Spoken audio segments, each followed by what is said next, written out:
Hello दोस्तों, आपका स्वागत है स्कॉलर अलाइट में। जो लोग ये वीडियो पहली बार देख रहे हैं तो उनसे रिक्वेस्ट है कि आप हमारे चैनल को सब्सक्राइब कर लीजिए ताकि जो भी वीडियोस मैं अपलोड करूंगा आपको नोटिफिकेशन के माध्यम से पता चलता रहे। चलिए स्टार्ट करते हैं।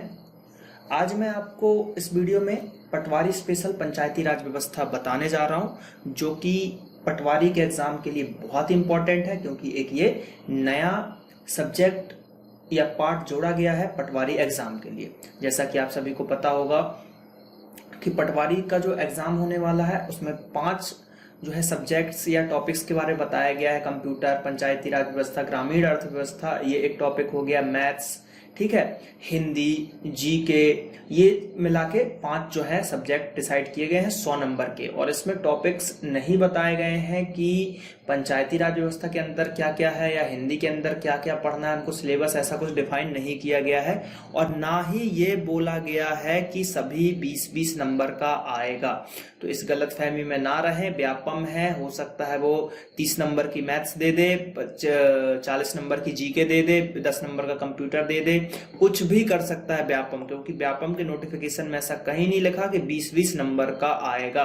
अगर हम पिछले साल की पेपर की बात करें, यानी 2012 के पेपर की अगर हम बात करते हैं, तो उसमें जैसा कि लगभग 60% जीके पूछा गया था, तो उस रेशो से चलें तो जीके का पोर्शन ज्यादा रहेगा। तो हमको जो है जीके पे ज्यादा ध्यान देना है, पंचायती राज व्यवस्था पे भी ध्यान देना है, ठीक है, कंप्यूटर्स वगैरह पे भी ध्यान देना है, क्योंकि इंग्लिश नहीं है। और जिन्होंने एसआई की तैयारी की है तो उनका हिंदी स्ट्रांग हो गया होगा, तो उनको बेनिफिट मिलेगा। चलिए समय का बर्बाद नहीं करते हैं, हम स्टार्ट करते हैं पंचायती राज व्यवस्था, जिसका पार्ट 1 बता रहा हूं और जल्दी इसका पार्ट 2 इस तरीके से इसकी सीरीज में आपके सामने लाऊंगा। तो मैं ब्रजेश सिंह, ठीक है, आपको पटवारी स्पेशल की तैयारी कराने जा रहा हूं। चलिए तो स्टार्ट करते हैं। पंचायती राज क्या है, व्यवस्था क्या है, किसने चालू की थी, कब से, क्या कैसा, ये सब चीजें हम देखेंगे। तो सबसे पहले देखते हैं यहाँ पे हमारे पास क्या है, पंचायती राज। तो पंचायती राज व्यवस्था में ग्राम, तहसील, तालुका और जिला आते हैं। क्या क्या आते हैं? ग्राम आता है, तहसील आता है, तालुका आता है और जिला आते हैं।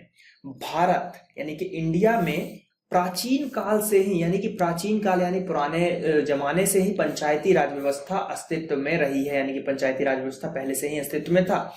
भले ही इसे विभिन्न नाम से या विभिन्न काल में जाना जा रहा हो, यानी कि देखिए भारत जो था इसमें पहले से ही ये व्यवस्था चल रही थी, ठीक है, और इसको कई अलग अलग नामों से, व्यवस्था वही थी लेकिन उनको जो है लोग पहचानते थे, उनको अलग अलग नामों से पहचानते थे।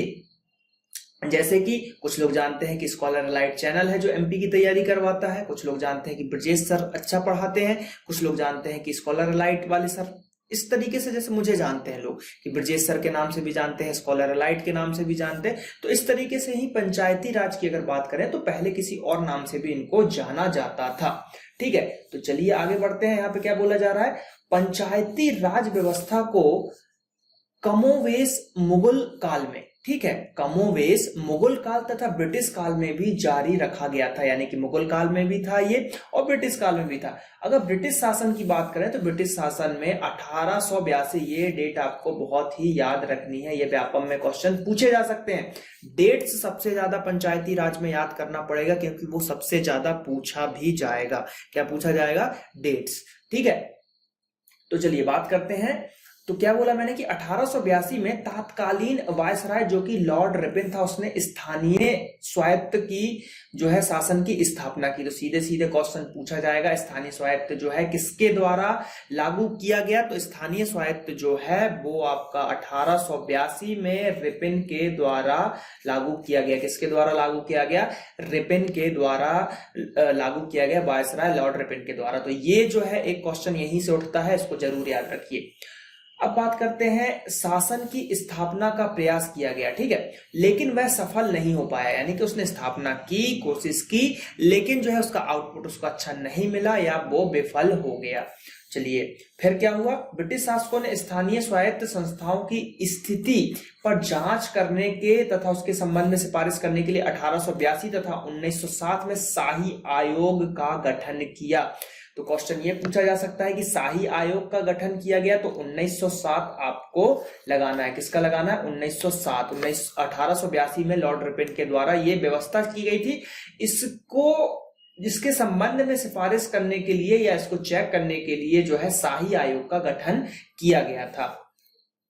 इस आयोग ने स्वायत्त संस्थाओं के विकास पर बल दिया, जिसके कारण 1920 में, ये डेट्स आपको याद रखनी है, 1920 में संयुक्त प्रांत जो कि असम, बंगाल, बिहार, मद्रास और पंजाब में पंचायतों की स्थापना के लिए कानून बनाए गए। तो क्वेश्चन पूछा जा सकता है कि असम, बंगाल, बिहार और मद्रास और पंजाब में पंचायतों की व्यवस्था के लिए कानून जो है, ठीक है, कानून जो बनाए गए थे वो कब बनाए गए थे? तो वो बनाए गए थे 1920 में। कब बनाए गए थे? 1920 में। स्वतंत्रता संघर्ष के दौरान भी संघर्षकर्ता लोगों ने नेताओं के द्वारा सदैव पंचायती राज की स्थापना की मांग की गई है, यानी कि स्वतंत्रता जो सेनानी थे उनके द्वारा भी इसकी जो है मांग हमेशा से की गई है। तो ये चीजें आपको याद रखनी पड़ेंगी। चलिए देखते हैं आगे क्या बोला जा रहा है हमको। तो नेक्स्ट जो हमारे पास है डेटा वो है संवैधानिक प्रावधान, यानी कि संविधान की तरफ से पंचायती राज व्यवस्था के लिए क्या क्या प्रावधान किए गए हैं, ये सब चीजें यहाँ पर आपको बताई जा रही हैं। तो चलिए देखते हैं क्या क्या यहाँ पर बोला गया है हम लोगों को। संविधान के अनुच्छेद 40 में, ठीक है, राज्यों को पंचायतों के गठन का निर्देश दिया गया। यानी कि सबसे पहला एक क्वेश्चन कि आर्टिकल 40 किससे रिलेटेड है? तो राज्यों में, यानी कि पंचायती राज से रिलेटेड आप इसको बोल सकते हैं। पंचायतों को गठन का निर्देश जो है आर्टिकल 40 में बोला गया। इसके साथ साथ ही 7वीं अनुसूची जो है संविधान की, यानी कि राज्य सूची की प्रविष्टि 5 में ग्राम पंचायतों को शामिल करके इसके संबंध में कानून बनाने का अधिकार राज्य को दिया गया है। तो किस अनुसूची में? 7वीं अनुसूची के प्रविष्ट 5 में ग्राम पंचायतों को शामिल करके इसके संबंध में कानून बनाने का अधिकार राज्य को दिया गया है। ठीक है, अब बात करते हैं, यहां पे दिया हुआ है 1993 73वां संविधान संशोधन करके पंचायत राज संस्था को संवैधानिक मान्यता दी गई। तो सबसे पहला क्वेश्चन, सबसे इंपॉर्टेंट क्वेश्चन बनेगा 73 जो नंबर का आपका संविधान संशोधन है वो कब हुआ? तो वो हुआ 1993 को। कब हुआ? 1993 को। और इसके तहत पंचायती राज को जो है संवैधानिक मान्यता दे दी गई। क्या कर दी गई? पंचायती राज को संवैधानिक मान्यता दे दी गई। तो ये चीजें आपको यहां पर याद रखना होगा। संविधान में भाग 9 को पुनः जोड़ा गया। ठीक है, पुनः जोड़कर तथा इस भाग में 16 नए अनुच्छेद जोड़े गए, जो कि आपका 243 से 243 ये आपका तक है। तो इसको जो है हम यहाँ पे अभी स्टॉप करके रखते हैं। इसकी आगे डिटेल में हम चर्चा करेंगे जब ग्राम पंचायत और नगर निगम पढ़ेंगे, तो उसमें मैं इसको पूरा आपको याद करवाऊंगा कि कैसे इसको याद रखना है।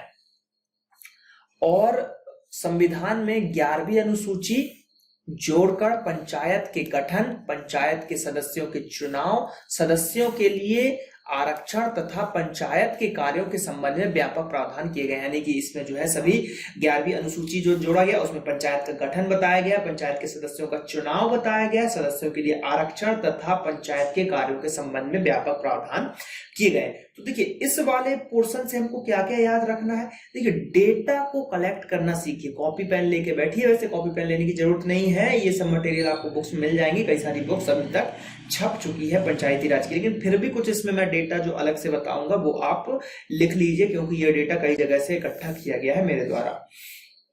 तो यहाँ पर क्या बोला जा रहा है कि संविधान के जो अनुच्छेद हैं उसमें जो है, देखिए आने वाले पार्टों में मैं ऐसी ऐसी चीजें बताऊंगा जो आपको कहीं बुक्स में नहीं मिलेंगी, तो कृपया उसको नोट कीजिएगा। अनुच्छेद 40 किस लिए है? पंचायतों का गठन का निर्देश इसमें दिया गया। फिर 73वां संविधान संशोधन कब हुआ? तो 1993। इसमें जो इंपॉर्टेंट है भाग 9 में क्या है, ठीक है, 11वीं अनुसूची किस लिए है, ये चीजें आपको 3-4 इसमें याद रखना है। ठीक है, चलिए अब बात करते हैं अगले। यहाँ पर देखिए, इस पार्ट में मैं आपको ओवरव्यू दे रहा हूं कि पंचायती राज होता क्या है, कैसे क्या होगा। आने वाले स्लाइड्सों में, आने वाले वीडियोस में आपको समिति जैसे कि बलवंत राय मेहता समिति, अशोक मेहता समिति, ग्राम पंचायत, नगर निगम, इनका गठन, चुनाव, ये सब चीजें मैं आपको सभी डिटेल में बताऊंगा। चलिए तो बात करते हैं। स्वतंत्रता प्राप्ति के बाद गांधी जी के प्रभाव से पंचायती राज व्यवस्था पर एक विशेष बल दिया गया। इसके लिए केंद्र में पंचायती राज एवं सामुदायिक विकास मंत्रालय की स्थापना की गई। तो केंद्र में पंचायती राज एवं सामुदायिक विकास मंत्रालय की स्थापना की गई और एसकेडे को इस विभाग का मंत्री बनाया गया। और इसके बाद 2 अक्टूबर 1952 को इस उद्देश्य के साथ सामुदायिक विकास कार्यक्रम प्रारंभ किया गया कि सामान्य जनता को विकास प्रणाली से अधिक सहयुक्त किया जाए। ठीक है, इनके द्वारा ये सब चीजें किया गया। इस कार्यक्रम के अधीन खंड को इकाई प्रक्रिया से जोड़ने का प्रयास किया गया, लेकिन जनता को अधिकार नहीं दिया गया, जिस कारण यह सरकारी अधिकारियों की समिति रह गया और असफल हो गया। यानी कि इसमें जो जनता को कोई इसमें अधिकार ही नहीं दिया गया, सभी जो भी करेंगे सरकारी कर्मचारी करेंगे, जिस कारण से देखिए ऐसी कोई भी योजना आपकी सफल नहीं होगी जिसमें आप जनता को फ्रीडम नहीं दोगे। आपने कुछ ऐसा निकाला कि जिस सिर्फ उसमें जो है सरकारी लोग ही काम करेंगे, तो ये तो गलत चीज हो जाएगी। आपको कुछ ऐसा निकालना पड़ेगा जिसमें जनता का प्रॉफिट जरूर हो, क्योंकि जनता से सरकार है, सरकार से जनता नहीं है। तो ये सब चीजें आपको जो है थोड़ा ध्यान रखना पड़ेगा कभी भी कुछ समिति या कुछ भी आप बना रहे हो। तो उसके बाद क्या हुआ, 2 अक्टूबर 1953 को 52 की बात थी, यह असफल हो गया। तो 53 में राष्ट्रीय प्रसार सेवा को प्रारंभ किया, जो फिर से असफल हुआ।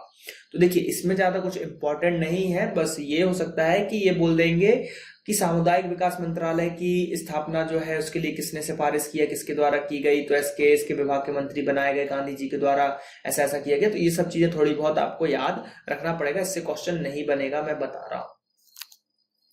इससे क्वेश्चन बनने की थोड़ी सी संभावनाएं रहेंगी। देखिए क्या है, जो सामुदायिक विकास कार्यक्रम था उसके बारे में थोड़ा सा देखते हैं डिटेल में क्या दिया हुआ है। तथा राष्ट्रीय प्रसार सेवा जो बनाया गया था, जो असफल होने के बाद पंचायत राज व्यवस्था को मजबूत बनाने की सिफारिश करने के लिए 19 यानी कि इन दोनों के असफल हो गया। तो इसके बाद क्या किया गया कि जो पंचायत अब असफल हो गया, पंचायती राज को बढ़ावा तो देना है, तो असफल हो गया, अब उसको बढ़ावा भी देना है। तो उसको बढ़ावा देने के लिए क्या किया गया, 1957 में बलवंत राय मेहता की अध्यक्षता में, ठीक है, अध्यक्षता में ग्रामोद्धार समिति का गठन किया गया। किसका समिति का गठन किया गया, ग्रामोद्धार। ये याद रखिएगा, बलवंत राय मेहता जो है 1956 का है, लेकिन ये 7 की बात चल रही है, इसमें ग्रामोद्धार समिति की बात की जा रही है। तो ये क्वेश्चन एक बन सकता है अगर टफ लेवल बनाएगा व्यापम। तो इस समिति ने क्या किया, गांवों के समूहों के लिए प्रत्यक्ष निर्वाचित पंचायतों, खंड स्तर पर निर्वाचित तथा नामित सदस्यों वाली पंचायत समितियों तथा जिला स्तर पर जिला परिषद गठित करने का सुझाव दिया। तो ये थोड़ा सा कुछ अच्छा हुआ, जिसके अंतर्गत जो है पंचायत खंड बनाए गए, पंचायत समितियां बनाई गई, जिला स्तर पर जिला परिषद बनाया गया। ये सब चीजें यहाँ पर दी गई, तो याद रखना पड़ेगा। अब जो इंपॉर्टेंट है वो ये है, इससे क्वेश्चन ऐसा पूछा जा सकता है कि देखिए राज्य है आपके पास बिहार, महाराष्ट्र, पंजाब और राजस्थान, इसमें कौन सी समिति थी, तो इसमें थी पंचायत समिति। आंध्र प्रदेश में मंडल पंचायत था, तमिलनाडु में पंचायत यूनियन है, या फिर पश्चिम बंगाल में आंचलिक परिषद, असम में आंचलिक पंचायत, कर्नाटक में तालुका डेवलपमेंट बोर्ड, मध्य प्रदेश में जनपद पंचायत। ये तो आपको याद ही रखना है, मध्य प्रदेश में जनपद पंचायत, अरुणाचल प्रदेश में अंचल समिति, उत्तर प्रदेश में क्षेत्र समिति। तो ये क्वेश्चन ऐसा पूछा जा सकता है कि जैसे क्वेश्चन दे देगा कि मंडल समिति इनमें से किसमें थी, है ना। तो ऑप्शन दे दिया आंध्र प्रदेश, तमिलनाडु, पश्चिम बंगाल और असम। तो इसका आंसर आप क्या लगाओगे, आंसर लगाओगे आंध्र प्रदेश। क्या लगा दोगे, आंध्र प्रदेश आंसर लगा दोगे। लेकिन एमपी का मत भूलेगा, जनपद पंचायत। ये क्वेश्चन आई थिंक पूछा ही 1100, ठीक है। तो यहां पर जो है आपका पार्ट 1 समाप्त होता है, जिसमें हमने कुछ इंपॉर्टेंट चीजें जानी कि जैसे 73वां संविधान संशोधन कब हुआ, स्थाई जो है बंदोबस्त था या जो भी ये था आपका लॉर्ड रिपन के द्वारा 1882 में लाया गया। ये सब चीजें हमने थोड़ी थोड़ी जानी जिसमें बेसिक 1-2 नंबर के क्वेश्चन आने की संभावना है। अब अगला वीडियो जो आएगा उसमें मैं आपको बलवंत राय मेहता समिति के बारे में बताऊंगा जो कि बहुत ही इंपॉर्टेंट है। इसको आपको देखना ही चाहिए और उसके नोट्स बनाने चाहिए क्योंकि बलवंत राय मेहता समिति बहुत ही इंपॉर्टेंट रोल है पंचायती राज में। अशोक राय मेहता समिति जो अशोक मेहता समिति आएगा वो भी आपको याद रखना पड़ेगा। तो चलिए अब आप लोग चैनल को सब्सक्राइब कर लीजिए और ये हमारा फेसबुक पेज है www.facebook.com/scholaralite, इसको भी आप लाइक कीजिए और ज्यादा से ज्यादा वीडियोस को देखिए। चलिए मिलते हैं अगले वीडियो में, ठीक है। नेक्स्ट पार्ट जल्दी अपलोड होगा। Thank you.